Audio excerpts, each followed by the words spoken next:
The Monroe County Sheriff's Office responded to missing kids in the area of Erie Station Road and East Henrietta Road. Patrol units were out. They began looking the area. The drone response team and the K-9 unit started to work together. The K-9 had been tracking down the roadway. The drone response team launched our aircraft and began tracking with the K-9 unit. And more intelligence came about possible location in the field area that was just north of Erie Station Road.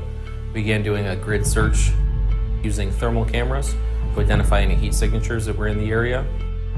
And we were able to locate two individuals that were walking west through the middle of that cornfield.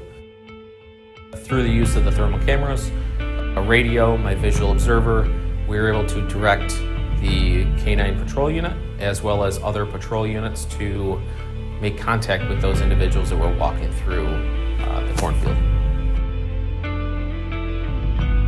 There was no ambient light to see what we were seeing. The thermal technology, being able to see that heat signature in the cold air, we were able to identify two individuals walking through a field very easily. Thankfully, that was one event where we were able to get the individuals located and returned home safe. There was no injuries to anyone involved, and we're able to bring the resolution to this incident a whole lot faster than we have in other times.